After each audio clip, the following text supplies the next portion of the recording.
What's up, everybody? My name is LaRon Graham. This is the Going Over Pro Wrestling Show, first episode, and it's only fitting with the first episode. I talk about my newfound love. Maybe you want to call it a newfound addiction. I'm a believer now. I found Lucha Underground, or like they say, when you find Jesus, maybe Lucha Underground found me.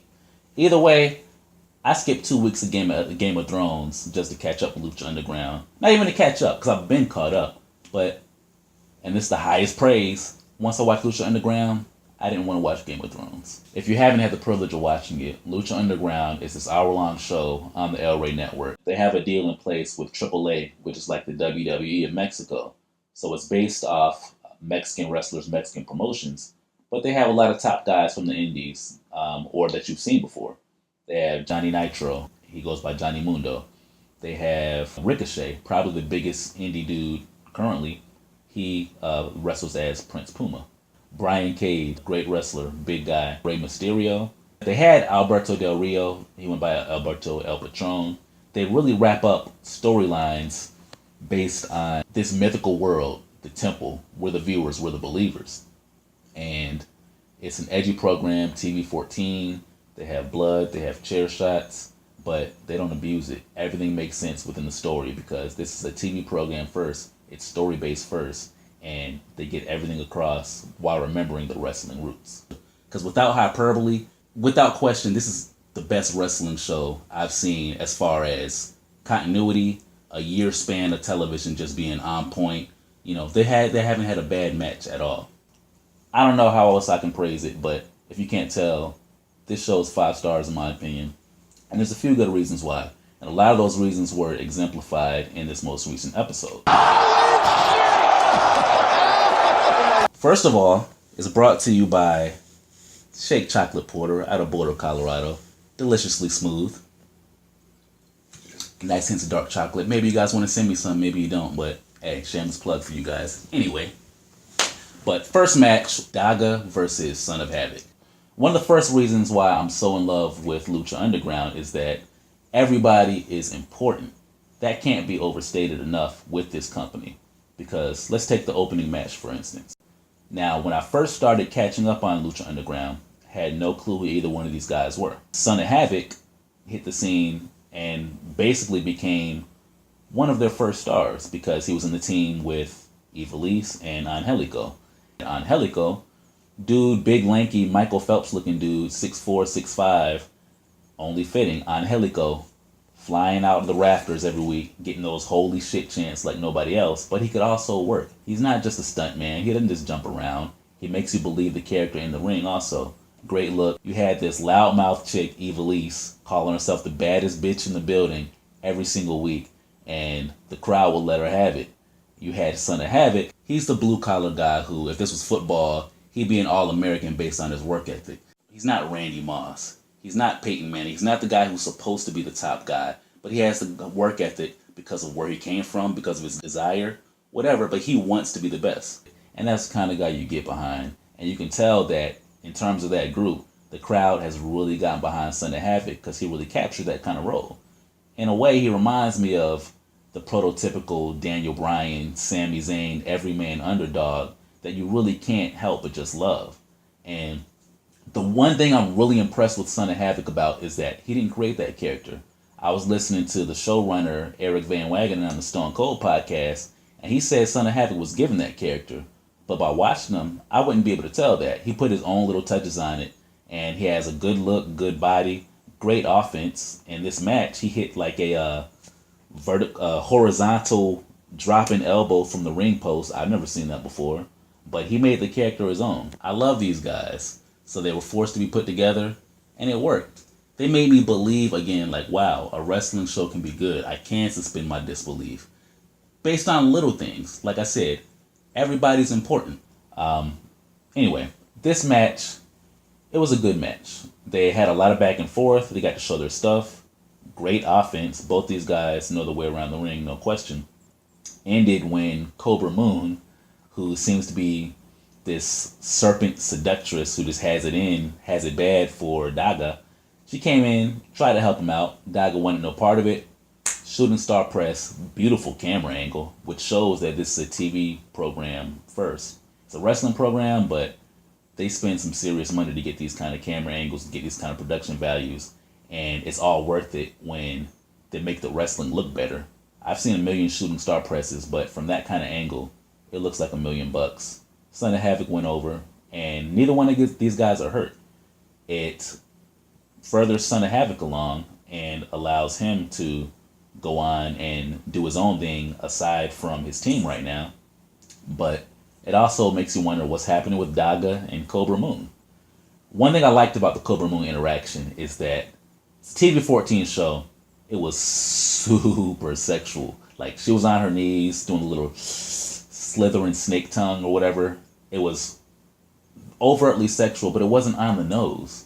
I feel like if another company would have done it, Cobra Moon would have had her titties pushed up to here on her knees like, I want to suck your But they didn't go that far because they didn't have to. It was just like, who is this crazy snake chick just, throwing herself at this dude saying, yes, master, use me however you want to. But I also liked how Daga played off of her. He didn't just say, oh no, I wouldn't like that. He roughed her up. And she loved it. So she's a little demented up there. But I care about that, and I like to see this interaction because Daga's an athlete, but Cobra Moon, her interaction with him furthers him along a little bit.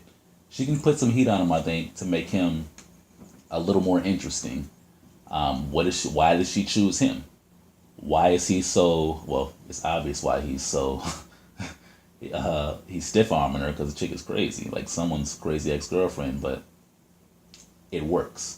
Whether they end up teaming up, whether they end up, it's Lucha Underground. They could be feuding with each other.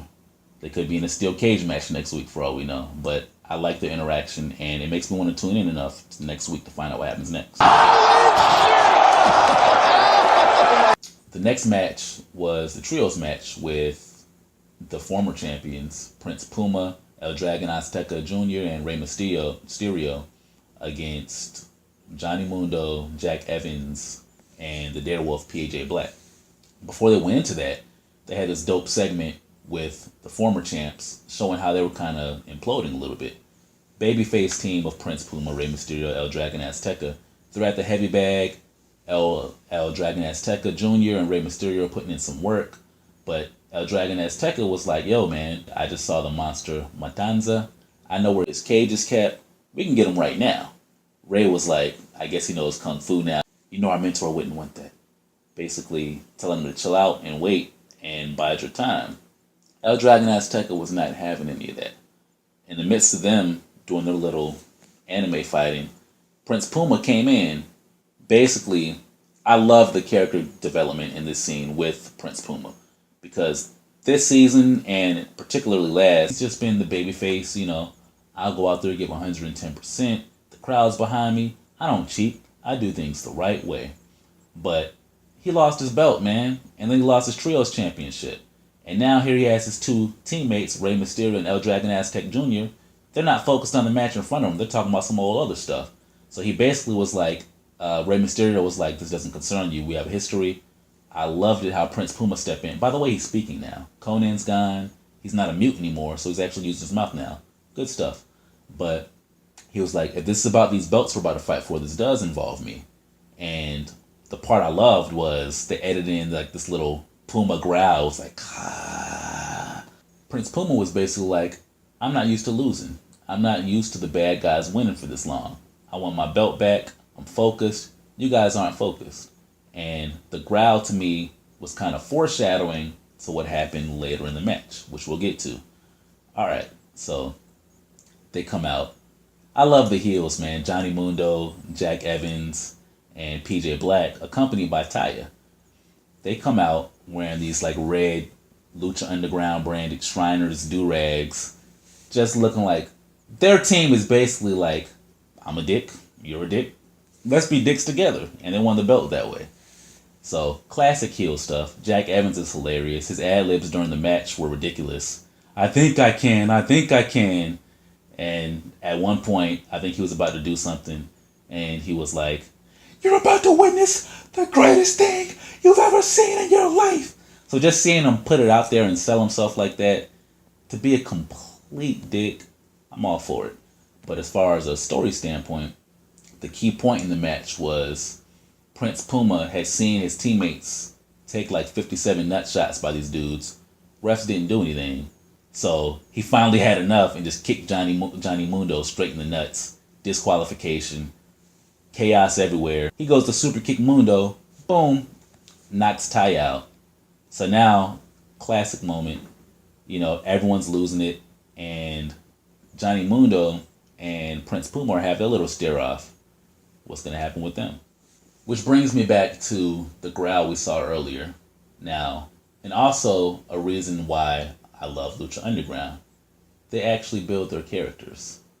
Prince Puma went from being like the happy-go-lucky babyface, but in their vignette, Rey Mysterio put his hands on him. So he looked down.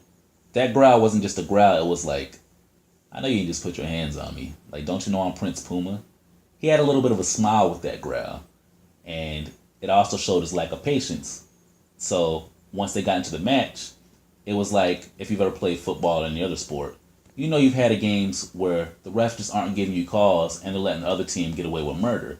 And to a certain extent, even the nicest guy on the team is going to lose his head once in a while, which is exactly what Prince Puma did. He couldn't take it anymore, kicked Johnny Mundo square in the nuts, like Cartman would say. Disqualification. Then doubled down on that by super kicking Taya. So it's all bad now. You know, he lost his head. He's conflicted because it reminds me of one thing I saw Rob Van Dam say in an interview. He's usually a nice, mellow guy. He's pretty zen. But he's also a dude that'll punch you in the face. But when he does get mad and lose his temper, he feels ashamed later. And Prince Puma was a man by himself after that match. Rey Mysterio and El Dragon Azteca Jr. were like, dude, like what happened? Prince Puma went up the ramp by himself, clearly ashamed of himself. But it also showed a little bit of an edge to him, you know. That's one knock I have against most wrestling companies. They just kind of have these one-dimensional baby faces. They go through the adversity, they overcome it, or they don't, and they move on. But what about the nuance? You know, Prince Puma has plenty of nuance because he's like, I've done things the right way. I've, either earlier this season, I think, he went one-on-one with Pentagon Jr., had the chance to break his arm, but was like, nope, I don't do that. That's you. So he's going from the guy who does stuff right, by golly, to, oh wait, he does have an edge, and he does have a line that you can cross and you might not want to. So I appreciate that.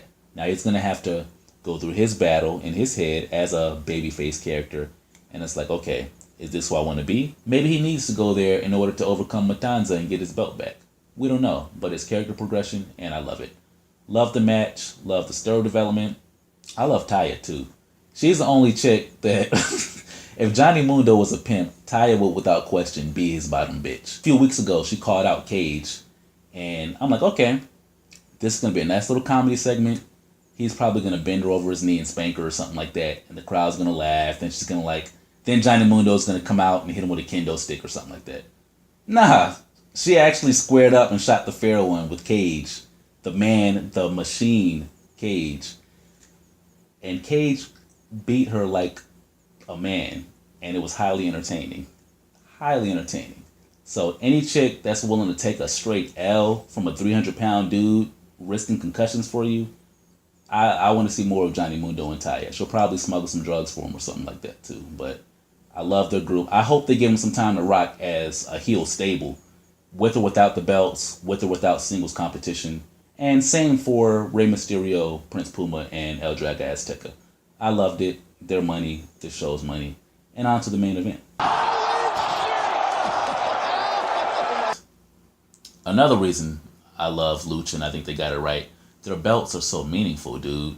One, the Lucha Underground Championship looks beautiful. But then you got the Gift of the Gods Championship. It consists of 7 different medallions. And as far as the secondary title, there's not a secondary title anywhere else that's as impactful and meaningful and useful as the Gift of the Gods title. Because it's used wisely. One, it looks like priceless. But then it's an easy way to get 7 other guys into a storyline. You only got an hour of TV time.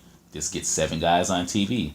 endless feuds can be created, endless stories can be created as far as like collecting the medallions. It's like collecting the Dragon Balls. You got all that you need. And the belt itself, amazing. So when Cage comes to the ring carrying that belt, Melissa Santos announcing it, everything feels like a big fight. And the match delivered. Basically, it was two guys, two massive human beings going at it. Bully versus bully. Cage bullied Matanza for a little bit. Matanza bullied Cage for a little bit. And the match ended beautifully. Matanza hit him with his finisher, kind of out of nowhere, kind of a flash finish. But that showed that, yes, he's a monster. Yes, he's a bully. But he's also good. So, since everyone's important and they book everyone to look important, Matanza goes on, clearly being the monster still. But now Cage goes back to the drawing board. Like, okay, I just had a 4/5 star match, but maybe I need that other gear. He was able to beat me still. So Cage is a guy that I've gotten behind. Everyone's gotten behind him. He's 300 pounds. Looks like he eats nothing but salmon patties, whey protein, and ox meat. And he moves like nobody's business. Basically, any move you can do, I can do better.